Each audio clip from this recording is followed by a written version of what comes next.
Welcome to 'Tis the Soundtrack, the channel dedicated to digging deep and bringing you the merriest of music all year long. I'm your host, Kevin Williams, and today we're talking about an album with a fascinating history. It was the brainchild of a rock star creative agency, featured brand new Christmas songs from over a dozen up-and-coming indie artists, was used as the soundtrack for a massive holiday advertising campaign, and was given away completely free. This is one of the topics that got me excited to start 'Tis the Soundtrack. This is Target's The Christmas Gig 2010, Part 1.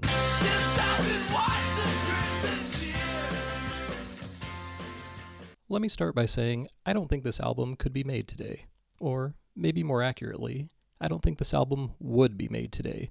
The relationships between record labels, advertisers, streaming platforms, and the artists who are continually undercompensated would make pulling off something like this a feat in 2024. Everything is just too messy now.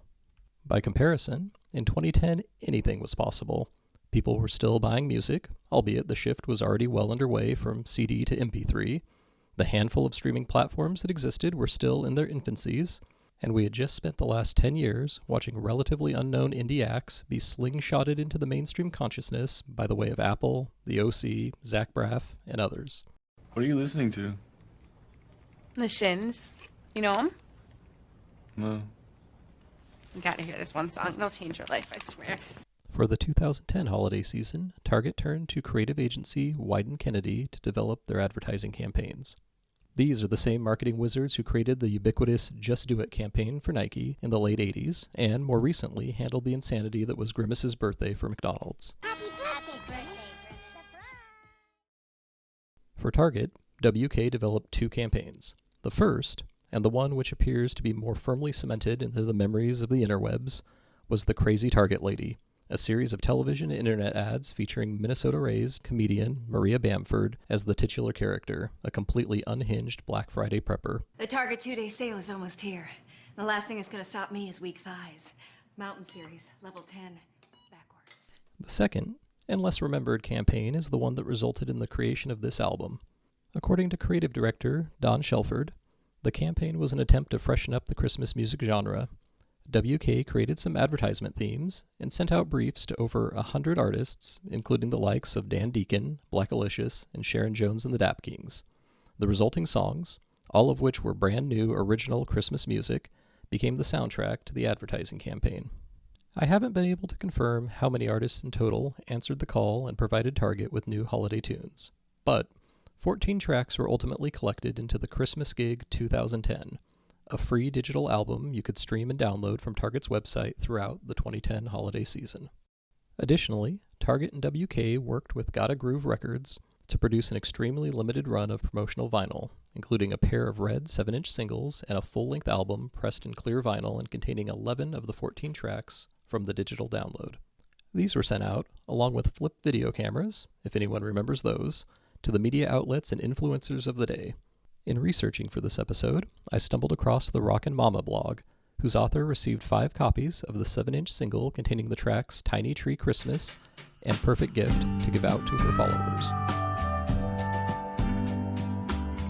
I never wish for Christmas snow, red ribbons and velvet. The full-length promo album contained Tiny Tree Christmas by Guster, Snow is Falling by Darker My Love, Perfect Gift by Natalie Hemby, 10,000 Watts by Crystal Antlers, You'll Never Find My Christmas by Bishop Allen, Get Down for the Holidays by Jenny O, Mrs. Claus Ain't Got Nothin' on Me by Little Jackie, Electronic Santa by Blazer Force, Got Something for You by Best Coast and Wavves, It's Christmas by Coconut Records, and Party Hard by Little Isidore.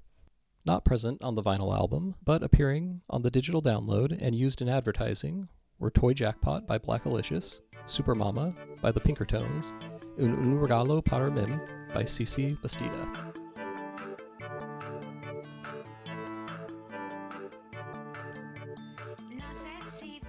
There are a few important points to make here. First, according to Target's press release, only 8 of these songs were used in the TV spots.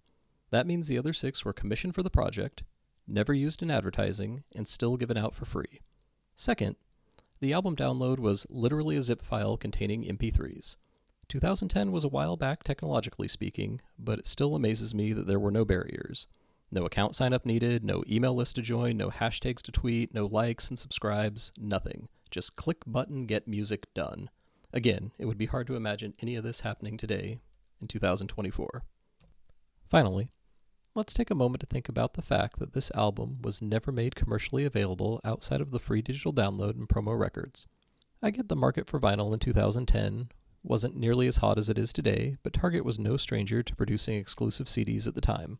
They released Songs for a Cause in 2008, benefiting the Salvation Army, and Disney's Winter Wonderland in 2010, benefiting the Walt Disney Corporation, I assume, the latter of which being on store shelves at the same time this campaign was gearing up. Exclusive merch was familiar ground to Target. Merchandising. Merchandising? What's that?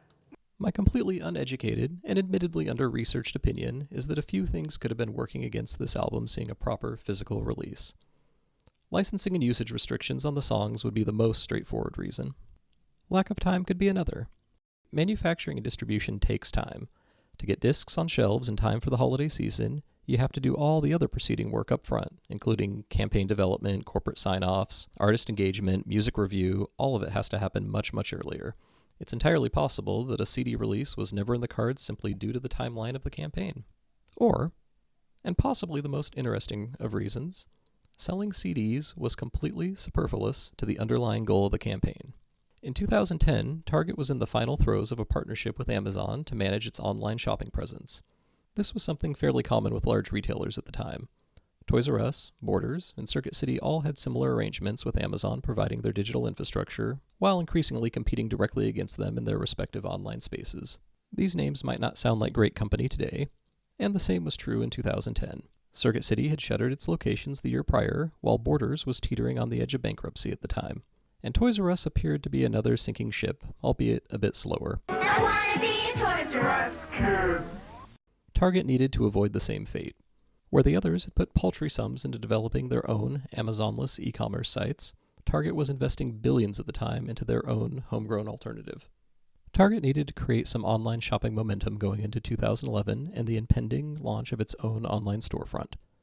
This, I believe, was the ultimate goal of the campaign, and why Target and WK were laser-focused on using the free album download to drive traffic to the website.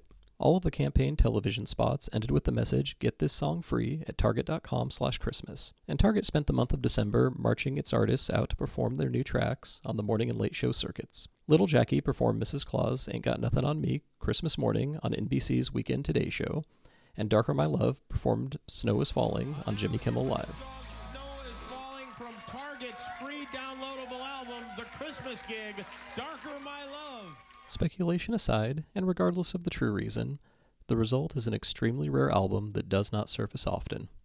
Discogs only shows 8 transactions for this album, ever, each in the $40 to $65 range, and at the time of this episode, there is a single copy listed on eBay for a whopping $750. But all is not lost to the annals of time. At least one of these songs recently received new life by way of a streaming holiday special, and through the magic that is the Wayback Machine, there might just be a way to download the original digital album in its entirety. We'll cover these things, along with my favorite tracks from the album, in part 2 of this episode. Until then, thank you for listening to 'Tis the Soundtrack. This is Kevin Williams, saying cheers and Merry Christmas.